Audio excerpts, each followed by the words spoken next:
Olá a todos, sejam bem-vindos ao GEB TV. Meu nome é Roberto Carvalho e hoje falaremos um pouco sobre a perfeição moral e os meios de alcançá-la, com base no Evangelho do Cristo e na doutrina espírita. A finalidade do Espiritismo é que a humanidade avance para o período de regeneração. Os mundos são classificados não de acordo com o avanço intelectual ou tecnológico, e sim de acordo com o avanço moral que tem os seus habitantes. Daí então a nossa responsabilidade quanto ao avanço do planeta para um mundo de regeneração. É nossa responsabilidade sermos esses habitantes, mudarmos a nossa conduta, mudarmos o nosso sentimento, para que assim a Terra vire um mundo regenerado. O Espiritismo nos revela que nós somos espíritos criados por Deus simples e ignorantes e que temos como propósito existencial atingir a perfeição, nos tornarmos espíritos puros. Para tanto, nós encarnamos na matéria, pois é na matéria que vamos encontrar as provas necessárias ao nosso progresso, até chegarmos à perfeição. E não adianta ninguém querer interromper essa marcha, porque estamos sujeitos a uma lei universal do progresso. Então, mesmo que alguém queira estagnar e parar de avançar, ele só vai encontrar dor, sofrimento e tristeza. E esse sofrimento vai ser a mola propulsora para que ele saia da inércia. Inevitavelmente, vamos voltar a seguir a marcha do progresso. Então, dentro desse progresso que nós precisamos seguir, temos que desenvolver dois aspectos nossos, que é a inteligência, que são a inteligência e a moral. A inteligência vai nos dar os meios de reconhecer o bem e o mal. É o desenvolvimento da inteligência que vai nos ajudar a discernir um do outro. E tendo essa capacidade de discernimento maior, poderemos exercer o nosso livre-arbítrio com mais propriedade. Consequentemente, teremos mais responsabilidades caso queiramos seguir o caminho do mal. As consequências serão mais graves, porque teremos mais conhecimento do caminho. O outro aspecto que nós devemos desenvolver é a moral. A moral nos diz as regras que nos conduzem ao bem. Então, a inteligência nos faz saber o que é o bem e a moral nos diz o caminho para chegar ao bem. É pela moral que nós vamos trabalhar os nossos sentimentos e, consequentemente, vamos modificar a nossa conduta. Porque é o sentimento que nos faz agir. Então, se eu não gosto de ler livros, de estudar, eu deixo de lado. Se eu prefiro assistir televisão, eu vou assistir TV, porque é o que eu gosto de fazer. Então é dessa forma que o sentimento influencia a nossa conduta. E nós temos aí, então, que ir purificando, esses nossos sentimentos, para que melhoremos as nossas ações. De tempos em tempos, Deus manda para a Terra alguns de seus emissários que vão fazer algumas revelações, ou das leis da matéria, ou das leis espirituais. Até que o próprio Cristo encarnou aqui e nos trouxe uma nova moral. Uma moral diferente até então. Porque ele pedia que nós amássemos não só nossos amigos, ele queria que nós amássemos também os nossos inimigos. Ele pediu que nós fôssemos perfeitos, como perfeitos é o nosso Pai Celestial. E quando ele dá essa determinação de sermos perfeitos como o Pai Celestial, ele coloca um novo horizonte a ser alcançado pela humanidade, que são a perfeição de Deus. E esse novo Deus que Jesus traz não é mais aquele Deus vingativo, Senhor de exércitos, que extermina aqueles que vão contra a sua vontade. O Deus agora do Cristo é um Deus que é Pai, que é bondoso, misericordioso. Ele sabe o que seus filhos precisam, dá o que nós precisamos, tanto para aqueles que são bons quanto para aqueles que são ruins. E Ele perdoa e aguarda o retorno desses filhos ao caminho do bem. Então, com essas novas qualidades dadas a Deus, nós temos que persegui-las. É esse o novo propósito que Jesus nos dá. Esse novo entendimento de Deus. Nessa fala também de seres perfeitos, fica claro que nós não somos perfeitos ainda. Por isso que temos que alcançar a perfeição. Somos ainda imperfeitos. E por quê? De onde é que vem essa imperfeição? Porque nós não conseguimos amar quem nos odeia. Orar por aqueles que nos perseguem. Essa é a característica da nossa imperfeição. E quando ele fala em alcançar a perfeição, ele não quer dizer a perfeição absoluta das características de Deus, porque isso é impossível. A criatura não pode atingir a perfeição, porque senão tornaria-se o próprio Criador. A perfeição a que Jesus se refere é uma perfeição relativa ao que nós conseguimos alcançar. Então, no nosso entendimento imperfeito, amar o inimigo é para alguém que seja perfeito, porque é muito difícil para nós. É muito difícil amar quem nos persegue, é muito difícil amar aquele que nos roubou, aquele que matou um ente querido. Então, essa é a característica que a gente consegue entender e que é muito mais meritório amar um inimigo do que amar um amigo.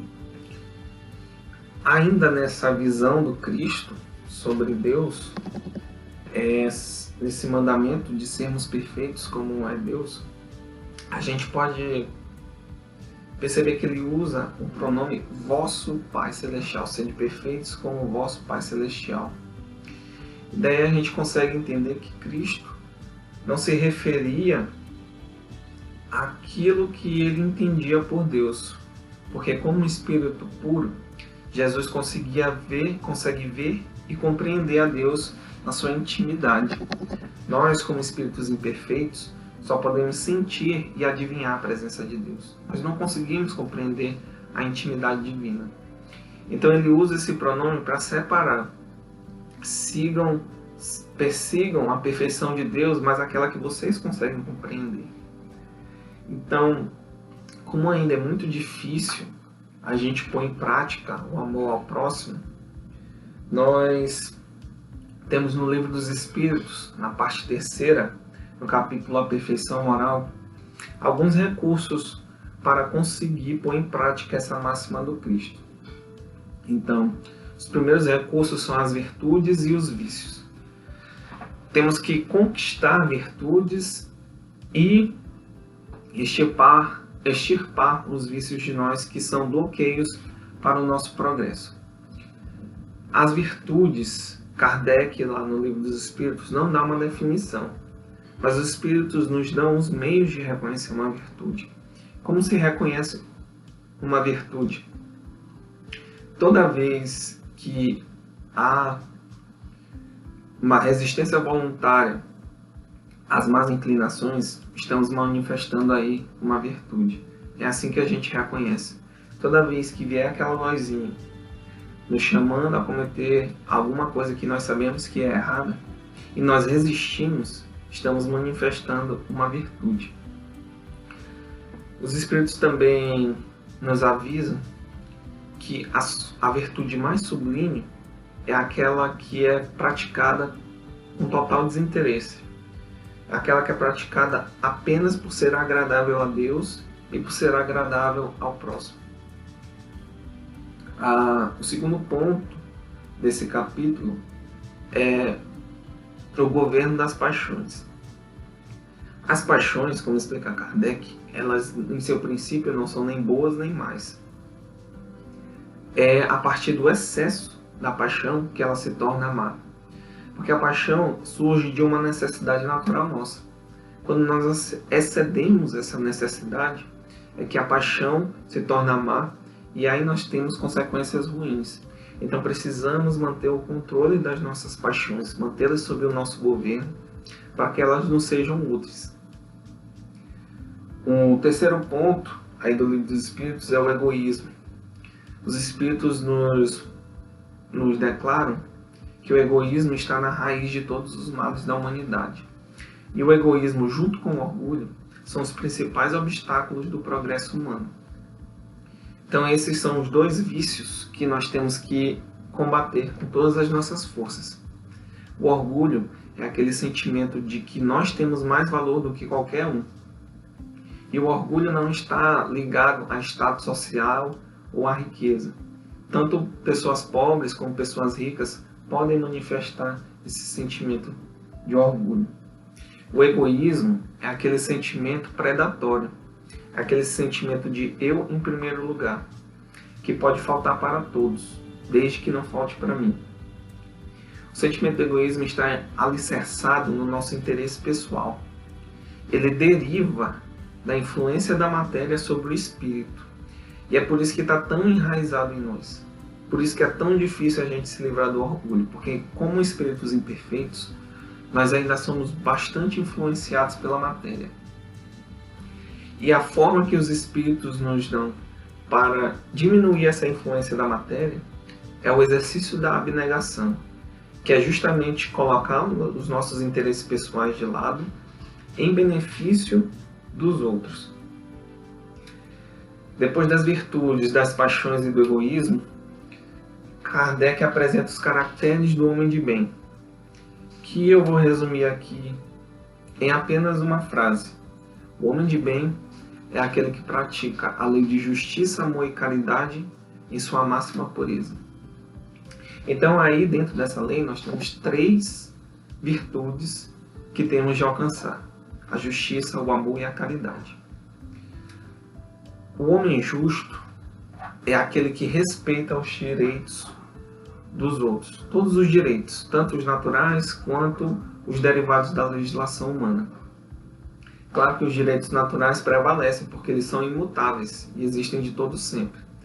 Já a legislação humana vai se modificando e vai se aperfeiçoando à medida que o senso moral do indivíduo vai melhorando.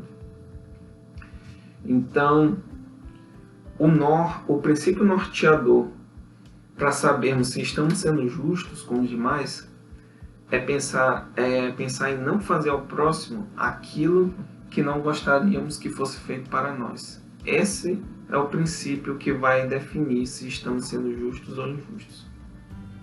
Mas não basta não fazer o mal ao próximo. Nós temos que fazer o bem. E daí a segunda virtude, o amor. O amor é definido por Kardec como fazer ao próximo todo o bem que esteja ao seu alcance e que você gostaria que fosse feito para você mesmo. Então, a partir desse conceito, fica mais fácil de entender o mandamento do Cristo, de amar os nossos inimigos, porque como não há vinculação entre amor e ternura, que é o que comumente a gente faz, a gente tem que gostar de alguém para poder amar, a gente percebe que esse amor, que é fazer o bem ao próximo, eu posso fazer o bem a quem é meu amigo, a quem eu não conheço e até mesmo a quem é meu inimigo. Porque fazer o bem é ser útil ao outro, sem negligenciar. Temos que ver o que a gente pode fazer de bem e fazer. E além do mais, não é simplesmente ser útil, é ser útil com caridade. Quantas vezes a gente não já recebeu o serviço de alguém e pensou assim: nossa, ele fez com tanta má vontade, era melhor que nem tivesse feito. Então não adianta ser só útil, nós precisamos ser caridosos. E a caridade, como dizem os Espíritos, ela tem em si mais 3 virtudes. Então, para ser caridosos, nós temos que sentir o perdão, com perdão, as ofensas que recebemos de outros. Nós temos que pensar com indulgência sobre as falhas alheias. Nós precisamos também dessa indulgência dos outros. Nós precisamos que os nossos defeitos sejam tolerados. Por isso precisamos tolerar o defeito dos outros. É a indulgência que permite que nós convivamos. E também faz parte da caridade a benevolência. É agir com boa vontade para com o próximo. Essa é a benevolência. E não é uma simples troca. Ah, você agiu bem comigo, então eu vou agir bem com você. Não é como se fosse um pagamento de favor. Agir bem é doar de si mesmo. É por isso que o amor a gente consegue aplicar aos inimigos. Porque os inimigos da gente não têm nenhuma contrapartida. Eles não fizeram nada de bem pra gente. Então é uma doação para eles. Não é um pagamento. Então, conhecendo todos esses requisitos, virtudes, paixões, egoísmo, caracteres do homem de bem, aplicação da lei da justiça, do amor e caridade, o último recurso que Kardec nos dá é o autoconhecimento, na questão 919. Quem responde ali a Kardec é o Santo Agostinho. Desse item a gente pode tirar a resposta para 4 questões. Por que exercer o autoconhecimento? Como fazer o autoconhecimento? Quando e quanto fazer o autoconhecimento? Então, primeiramente, por que realizar o autoconhecimento? Porque ele é o meio prático mais eficaz para que possamos avançar nessa vida e resistir aos arrastamentos do mal. Então, veja, o autoconhecimento, esse exercício, é o meio que vai dar mais resultados para a gente progredir nessa vida. E outra, vai ajudar a gente a resistir aos arrastamentos do mal. E a gente já viu que quando nós resistimos ao arrastamento do mal, estamos manifestando virtudes. Então, pelo autoconhecimento, vamos progredir e vamos desenvolver virtudes em nós. Além de que vamos deixar de contrair mais débitos, já que estamos nos afastando dos nossos vícios. Pelo autoconhecimento, nós vamos verificar dentro de nós aquilo que tem que ser mudado, aqueles vícios que ainda persistem em nós. E é por isso que Santo Agostinho diz que ele é a chave para o progresso individual. Então a segunda questão aí é como então fazer esse autoconhecimento. Santo Agostinho diz que é indagando a consciência sobre se nós estamos praticando a lei de justiça, amor e caridade. Será que eu fui injusto com alguém? Será que eu fiz todo o bem que era possível fazer para alguém? Será que eu fiz o mal? Será que eu fui caridoso com alguém? Eu faltei com a caridade? Então são esses questionamentos que tem que fazer. Outros questionamentos, será que o que eu fiz, eu tenho coragem de falar para alguém? Isso tudo vai indicar se a gente está fazendo coisas boas ou ruins. E o Santo Agostinho também diz para a gente não esquecer de rogar a Deus e ao nosso anjo guardião esclarecimento sobre o que nós praticamos, né? E nós vamos conseguir bastante força deles, porque é uma lei que a gente às vezes esquece, que é a lei do anjo guardião.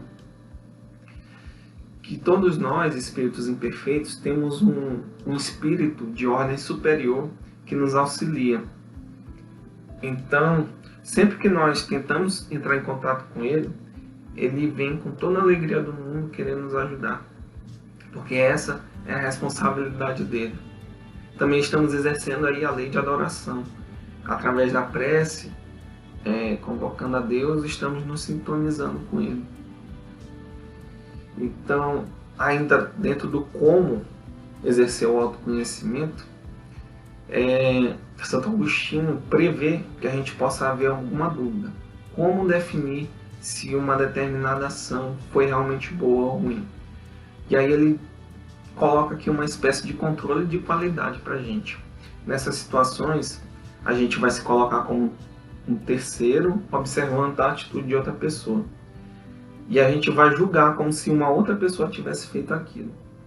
E aí, dependendo da nossa resposta, a gente vai saber que o que nós fizemos foi ruim ou foi bom. A terceira questão: quando fazer esse autoconhecimento? Então, Santo Agostinho fala que no final do dia é que ele fazia esse autoconhecimento. Podemos interpretar aí como antes de dormir, né? No final da noite, antes de dormir. E esse é um momento propício porque é anterior à emancipação da alma. A gente sabe que no momento do sono, nós nos desligamos, nos afrouxamos os laços que prendem o espírito ao corpo físico. E aí nós percorremos o espaço.